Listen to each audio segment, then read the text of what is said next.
In this example, we're going to consider the following situation. Does the set of 2 by 2 singular matrices form a vector space using standard operations? As my cat jumps off the chair and goes out of the room. So in order to pose this question, first thing we need to do is make sure that we understand what singular matrices are.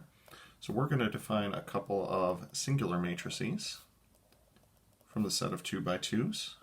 We'll define matrix A to have entries of little a, so A11, A12, A21, A22, and we'll define B to be very similar, B11, B12, B21, and B22.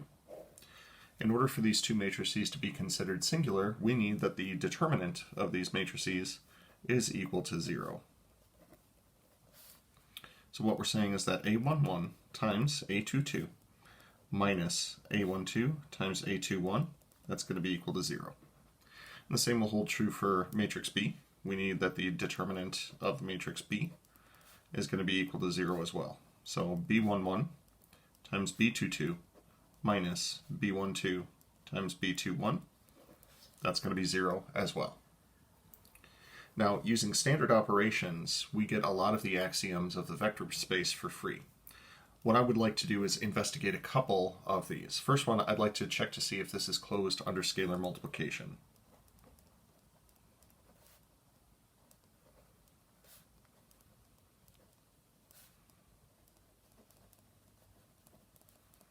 That is to say, if I take either of these matrices and I multiply by a generic scalar, is it going to wind up giving me something that is still singular? So we will define a scalar to be C, and we'll do C times the matrix A. So C times A11, A12, A21, A22. And through the standard definition of scalar multiplication, that's going to make our operations C times A11, C times A12, C times A21, and C times A22. Now we want to see if this matrix is still singular. As such, we're going to take the determinant of this. So the determinant of C times A will multiply the new 1,1 entry by the new 2,2 entry and subtract the product of these two entries. So that'll be C times A11 times C times A22 minus C times A12 times C times A21. Now I notice from these entries they will both have a c squared in common, and if we factor out that c squared, we are going to wind up with exactly A11, A22 minus A12, A21, which according to our supposition from earlier, that's the determinant of A. Now with that in mind, that's going to be c squared times 0. As such, we can verify that this thing is still singular. Now with that in mind, there is a property of determinants that we could have used here, which is that if you take the determinant of a scalar multiple times a matrix, that is going to be c raised to whatever the number of rows or columns is, so c squared times the determinant of A. Then we would have been able to arrive at the same result as what we got in the previous step. So it looks like it is in fact closed under scalar multiplication. Next up, I'd like to check vector addition by adding these two matrices together and seeing if the result winds up being singular. So with that in mind, first thing we'll do is add together. Oh, sorry, we're posing the question, is it closed under vector addition? So first thing we'll need to do is add these two matrices together. Using standard operations, that'll be A11 plus B11, just adding together the corresponding entries, A12 plus B12, A21 plus B21, and A22 plus B22. So the question becomes, is this matrix a singular matrix? To answer that, let's go ahead and take the determinant of this result that we just got. So that'll be the new 1,1 entry, A11 plus B11, times the new 2,2 entry, A22 plus B22, minus the product of the other two entries, A12 plus B12 times A21 plus B21. Now this looks like we can probably handle it if we use just so much FOIL.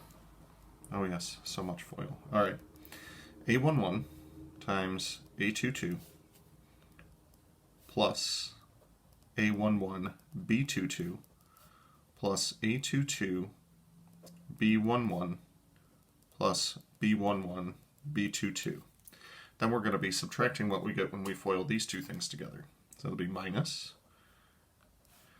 A12 times A21 minus A12 times B21 minus A21 times B12 minus B12 times B21. Now I notice that a couple of determinants do show up here. For example, these two terms right here. That's just the determinant of A, which happens to be equal to 0. And these two terms right here, that we get all the way at the end, these two are going to be 0 as well. However, we do wind up with this completely arbitrary thing in the middle here, A11 B22 plus A22 B11 minus A12 B21 minus A21 B12. Does that thing necessarily have to be equal to 0? I'm pretty sure it doesn't necessarily have to be equal to 0. Now this makes me suspect that the set of singular 2x2 matrices is not actually closed under vector addition. So what I'm going to do is select a couple of singular matrices and try adding them together and see if we can come up with a counterexample. So for example, for matrix A, let's do 2, 4, 3, 6. And indeed, we do see that 2 times 6 minus 3 times 4 is 0, so A is singular.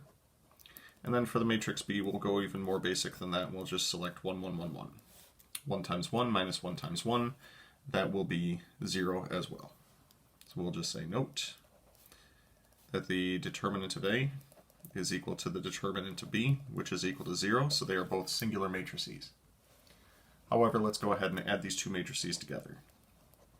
So A plus B, for the 1, 1 entry, well actually we'll just take A and add 1 to each of those entries. So 2 becomes 3, 4 becomes 5, 3 becomes 4, and 6 becomes 7.